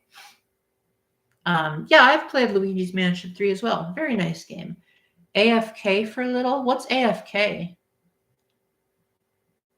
Sorry, I'm not much of a trendy person, and I don't really use abbreviations a whole lot. So, oh, away from keyboard. Oh, this whole time I thought that was a swear word. I mean, most abbreviations are usually swear words, so. Oh, okay. Basically, be right back. Well, it's certainly not something that I ever used when I was a kid. Well, to be fair, I don't think I ever live streamed when I was a kid. I didn't use the computer a whole lot until, I think it was like, I think it was around the time that I turned to adulthood that I started like really taking the internet a lot more seriously. Yeah, like I said, I was behind the times, perpetually behind the times, even when I was a teenager. Like all these kids would be talking about what they're into. I'd be like, what are you talking about? Cell phone, same thing. Never had a cell phone when I was a teenager either. Didn't use the computer or internet until you were 16. Well, okay. That is pretty late. You might actually have me beat there. You might actually get there you go. But yeah, didn't get a DVD player until way after the fact. Like I've been saying for the past couple of streams, the only mainstream thing that I got right when it came out was the Switch 2. Some games for the Switch 2 I got day one, but I don't know how many of them were trendy. Like I definitely, I got Mario Kart World, but I wouldn't say it's a trendy game. Like a lot of people don't like Mario Kart World. Like, unfortunately, I know what peak means, but that's another trendy term that I don't like using. Your dad let you watch funny animation videos on his PC when you were 5. Oh, that's cute. Based. Oh, based is one of my least favorite words ever. Mainly because people would spam that word in my comment section, and that would be like all they'd say. And I'd ask, what do you mean? And not a single person wrote back. And I think one person did. And I just said, well, why didn't you just say what you meant in the first place? Why did you have to use such a strange term? I guess it's just really funny how like it seems like vocabulary is a generational thing rather than an objective thing. So like, you know, back in the 80s, people would say like, that's so bad to mean something was so good. And people just don't say that anymore. So it goes to show you that trends can like literally affect the way we talk. They used to use it so much in the Spanish speaking community. Huh, interesting. Are familiar with the word larger that is used to describe someone as a phony? Never heard that one before. That must be a really new one. Oh, LARPer. LARPer. I always thought LARPer was someone who did live action role playing, which is what LARP means. And I first heard about it in Life is Strange True Colors, because chapter 3 is a LARP. Yeah, Gen Z, yeah. Yeah, I've definitely had my fair share of Gen Z people in my life, that's for sure. It depends on the person for how I feel about them. I would say the Gen Z people that I tend to get along with the most are the ones that are generally very respectful, and they try to think about the consequences of their actions before they actually act. Like, it seems like people from that generation and younger tend to be very impulsive, and like whatever is in goes, as opposed to genuinely using critical thinking. Because like when I was a child, that was a big thing. It was like, use your critical thinking. Think to yourself, why are you doing it? What's going to happen when you do it? Like, have a whole like logical train of thought. And it just seems like that's a lost thing nowadays. I'm pretty sure most people don't even know what logic is anymore. That's what it really means, but it's been adopted to a different meaning now. Oh, okay. Yeah, no, I never knew that LARPer meant someone was a phony. Then you made a friendly swear word from SpongeBob, tartar sauce. Oh, okay. That's what I did too. Is sometimes when I would be pretending to swear, I would say peanut butter as my like made up swear word. I remember we did that on the mission trips too. Like the summary videos would say alternatives for profanity. If like say we hit our fingers with the hammer, and I just thought that was so funny. Gen Z is the age group from 1997 until 2012. So the thing about me is that I am a teacher or an assistant teacher for 4th and 5th graders, and soon to be an assistant teacher for 6th and 7th graders. But then I've also chaperoned high schoolers. Plus, at the gym that I go to, it's such a friendly place that I talk to people of like all over the age spectrum. So like the youngest person I talk to is like 17, and the oldest person I talk to is like 86. So I have no clue what any of these terms mean. And I'm not good at math, so I wouldn't be able to like count on my fingers like, oh, you said you were 17, therefore I wouldn't be able to do that on the spot. I definitely have to like pull out my calculator. But I would say that typically the people I get along with the most, I'm not sure, because I don't know what the different names of the generations are. Because I feel like I'm the type of person that can get along with almost anyone if the person is actually like halfway decent. But at the same time, I feel like the people I get along with the least are middle schoolers. They tend to be very hit or miss with me. Like the middle schoolers that like me, they tend to like really like me. And again, from what I can tell, I think 6th and 7th grade are middle schoolers. So obviously I'll be dealing with them a lot, but I have faith in these ones because they're Catholic. And, I assistant taught 5th grade the previous semester. So that means the 5th graders will now be 6th graders. And I think a lot of them are genuinely serious about learning about the faith. I can think of at least one girl who's going to raise her hand for every question. That is going to get me through those classes for sure. But in general, middle schoolers have always been the hardest age to get along with because they tend to be like on either end of an extreme. Either they are like so shy that it's like, guys, I'm just as shy as you guys are. I need you to at least try to talk here. Or they're so talkative that when I'm talking, they talk over me. And I'm like, guys, respect who's talking. And then like, they seem to think it's funny to like make fun of something. I don't know, just a very weird age. To be fair, I was weird when I was a middle schooler, but at the very least, I had this mentality, and I've kept this mentality my whole life. I just didn't know how to word it until now. I would always try to be what I preached. So, for example, I would always get mad when people were like so shy that they would hardly be able to say anything. And I get it. I was shy too when I was a kid.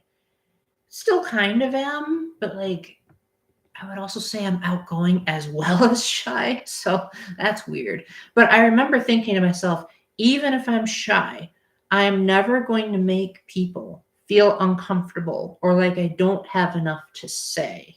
So even like if a person approaches me, I do not want this person to feel like they are anxious because I'm not saying enough. So I am going to do a little bit of both, where I'm going to talk a fair amount, but I'm going to listen a fair amount as well. Still at school, and I lost a lot of social anxiety. You lost social anxiety from being at school? Wait. Lost social anxiety. Oh, school helped you overcome it. Oh, that's neat.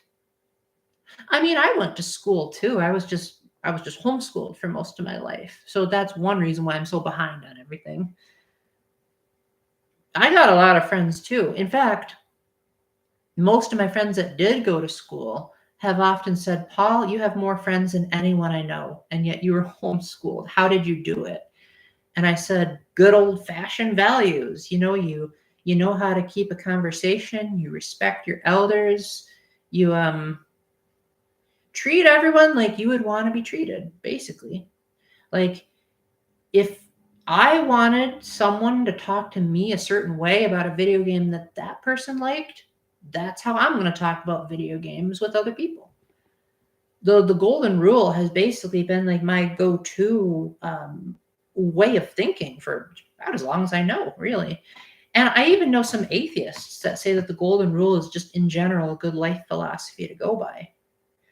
But yeah, like I have so many friends that some people joke around that I have like 10,000 girlfriends because like a lot of my friends happen to be women, but yet I'm not dating any of them. They're all just friends. But I have so many of them. Have I ever heard of Has Been Hotel? I've heard of it, but I don't know anything about it. I don't really watch a whole lot of anime. I think I've only watched like 3 anime series, and those were Danganronpa, Persona 5, and Death Note. That's like the extent of my knowledge of anime. To be fair, I don't really like anime all that much. I don't really like the animation style. I feel like you can't take it seriously because you look at like the Renaissance Disney era, like the Lion King and Aladdin and like all the ones that came before, and they have like state of the art animation where like every single frame the character is doing something that they don't do at any other point in the movie. Whereas like with anime, there's like the same old recycled expressions over and over again. It's terrible. I don't know if it counts as anime because it's made by an American girl and distributed by Prime Video. Oh, that's neat. Don't know if I'll watch it because I typically only watch stuff my sister's with me. But if she ever wants to watch it, I'll consider it. Can't wait to see me voice acting. Yeah, that's true. I have been asked by a friend of mine if I could voice act for her project. So I will make a formal announcement as soon as I'm allowed to give details. Anime is so cheap looking. Manga is way better. Only movies from anime are somewhat decent. I don't think I've ever watched any movies that are anime. I play games that sort of have anime in like art styles, but usually the ones that are anime influenced are the ones that I'm impatient with. Like take Fire Emblem, for example. I have been a huge fan of Fire Emblem ever since Path of Radiance.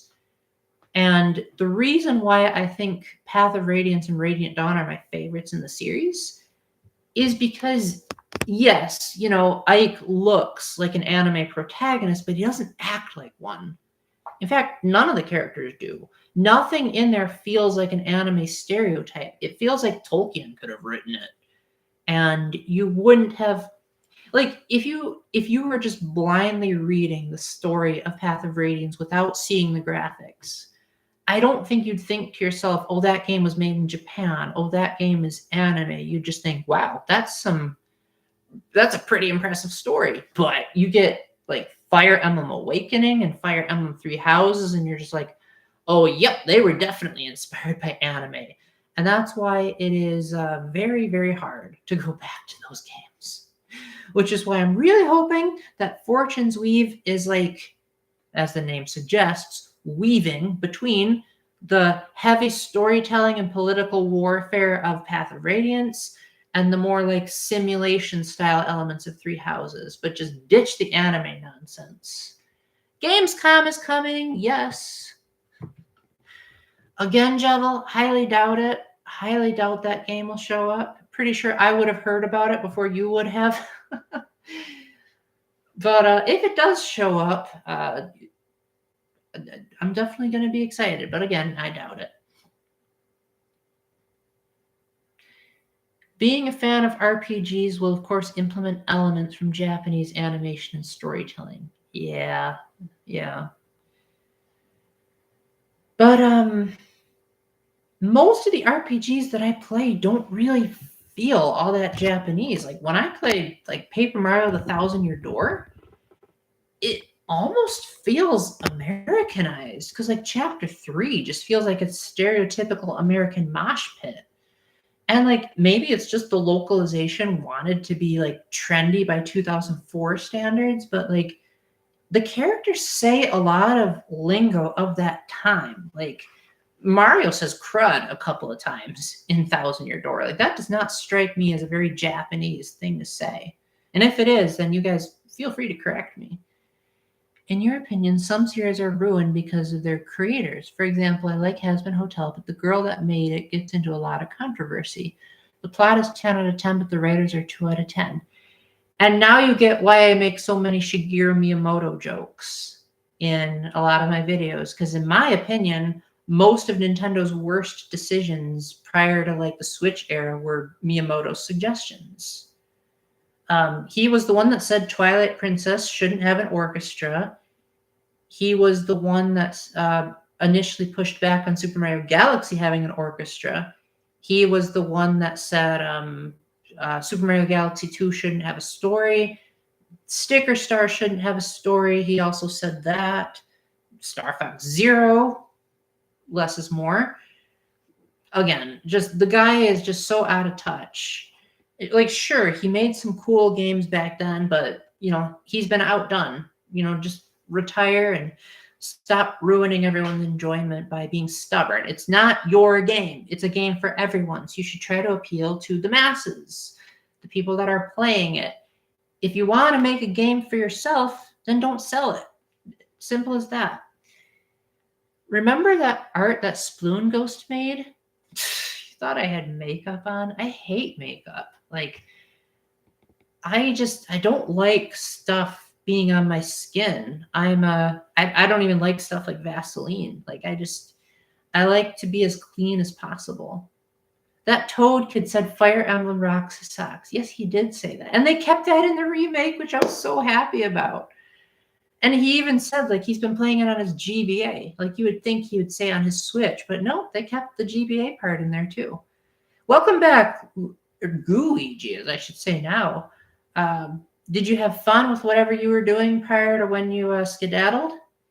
We were just talking about creators, how they have too much creative control over their projects, and then they end up just making the fans angry. Hello, Noah. Glad you could make it in. How am I doing?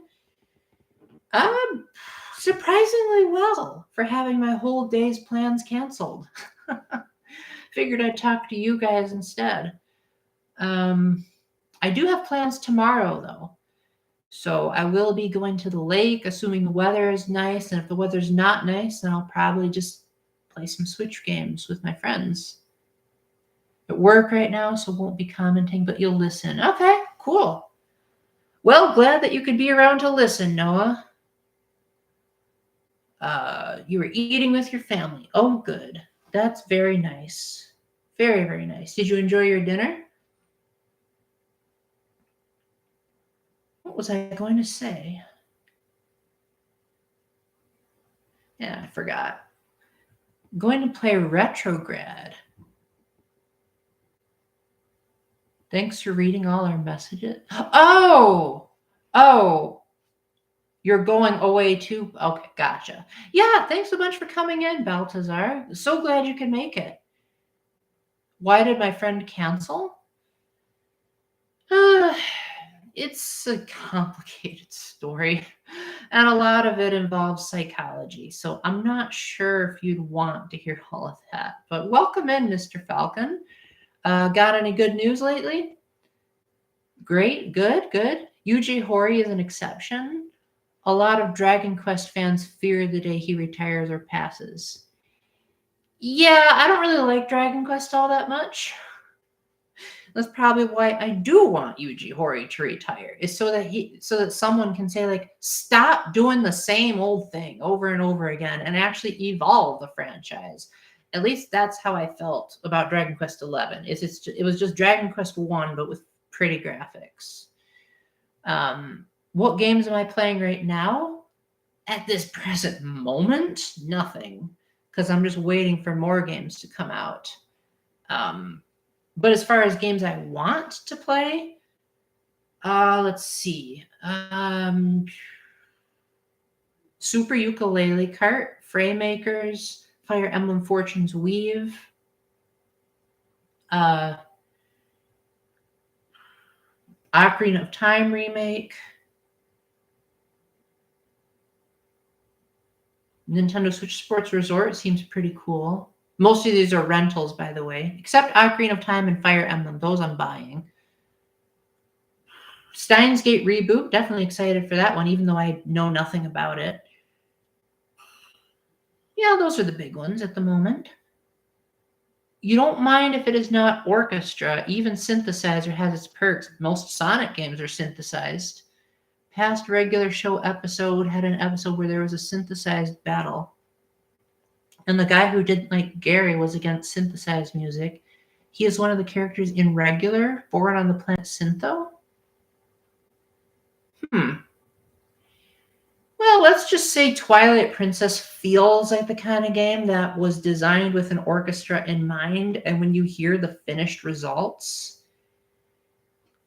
it sounds super like it sounds like what would happen if someone was told to imitate an orchestra but didn't actually have an orchestra. And in my opinion, sometimes that's even worse than synthesized music. It's just orchestral imitations. You like the same old thing. I like the same old thing when it comes to like my routine, but not when it comes to video games. I like video games to take advantage of the new technology to show what else can be done, which is why I love Donkey Kong Bonanza so much, because it said, let's see if we can make levels that are almost entirely destructible and make the map reflect in real time. It's technology that the Switch 1 couldn't have done. Or something like Kirby Air Riders, where they can have like 16 people playing City Trial at the same time and have a story mode and have such good cutscenes. Like GameCube couldn't do any of that. So when Dragon Quest comes along and it's like the most that it can do is have pretty graphics and an orchestral soundtrack, I'm like, that's it? That's all you're going to do? But I didn't mean to disrespect your series. I'm just saying, like, I don't like it. Dragon Quest XI was all right, but definitely not a game I'm going to replay anytime soon. Don't forget that I'm excited for Dragon Quest Monsters. Yeah, super excited. You love Demon Kazuya's? The first couple of notes were all right in that song. But then as soon as it got all rockish, I wasn't a big fan. But hey, at least someone liked Kazuya's music in Smash, because I remember feeling like the whole like Tekken DLC was so much of a letdown. It's like you're putting more fighting game characters in a fighting game. That just seems so redundant. And the fact that most of the music wasn't really that good.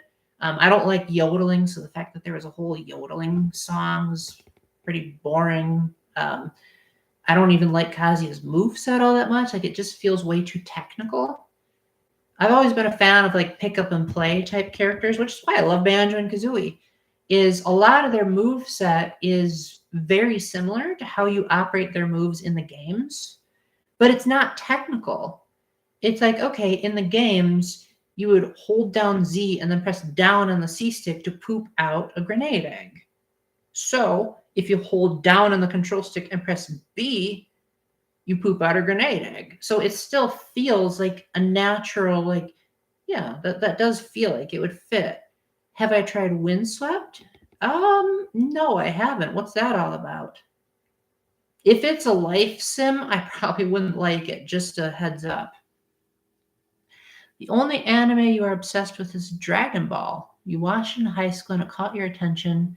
Never stopped supporting that anime since in high school I heard rambling and I checked it out on Spectrum TV to see why people like this. And I got so hyped from watching that show at night when I go to bed. I've never watched Dragon Ball. Don't know if I ever will. I've heard it has good fight scenes, so that might be something. 2D platformer. Oh, that actually might actually look good. Let's see if that's on Gamefly. I shouldn't say I like every 2D platformer. Like, I don't like Super Mario Bros. 3. I know that's a very unpopular opinion. So Windswept is on the Switch. Okay. Released in 2026. Oh, so it could make my Games of the Year list. Huh. That actually does look pretty cool. All right. Let's rent it. Move it to the top. Why not? All right. Well, I will credit you with the suggestion then, Noah, if I end up liking it. Have I already played Celeste? I have played Celeste, and I quite liked it. I did not like the messages that the creator was trying to promote when the DLC came out, but pretending that the DLC doesn't exist, it was great. I liked how when you died, it like only took like a second to respawn, which is one of many reasons why I don't like Super Mario Bros. 3. Is it feels like the death animation just drags on, and then like being kicked out to the world map, and then having the game load back in, and then there's no checkpoints. Just infuriating. Whereas Celeste, I feel like it's hard, but it's fair. It's like everything I would want in a challenging game, but yet it has options for players that think it's too hard. And like I've been saying for the last couple of years now, I would rather a game be too easy than too hard. So if you ever recommend a game to me, keep in mind that if you're going to recommend a game that's hard, make sure there's accessibility options. Otherwise, yours truly is not going to give a darn about it. Although I will say, if Tie the One Up guy recommends something, I might be a little bit more biased. Super Mario Bros. 3, you mean the game that introduced the pocket item system? I think that was Super Mario World that did. Super Mario Bros. 3 was the game that introduced items on the world map that you could pre-put on yourself going into the level. Windswept is hard, but its story isn't too hard. Oh, okay. Okay, that's good to know. Well, speaking of internal sensations that I mentioned a while ago, it's that time of night again where my throat is getting sore, so I think I'm going to have to call it here. All right, guys. Well, thank you so much for showing up. Dang, we had such a jam-packed stream. I really appreciate it, but I appreciate the fact that it didn't go over 10. So let me just read these last two comments here. Celeste is your favorite platformer, but I think Ultra Kill is your all-time favorite. Don't know what Ultra Kill is, but my all-time favorite, well, not all-time, my current favorite is Tears of the Kingdom. We'll see if anything ever surpasses it. I don't like saying the phrase of all time because, again, only Siths deal in absolutes. So there could be something better than Tears of the Kingdom one day. The Outside World Pocket. Okay. All right. So with that, thank you for coming, Jevel. Thank you, Luigi, as you wanted to say. Thank you, Noah. Thank you, David. Thank you, Mr. Falcon, Baltazar Gonzalez. Pretty sure Jungle Runnin' said like one thing a while ago. And then Kevin was here. So thank you, Jungle Runnin' and Kevin. Could have sworn there was one more. Huh.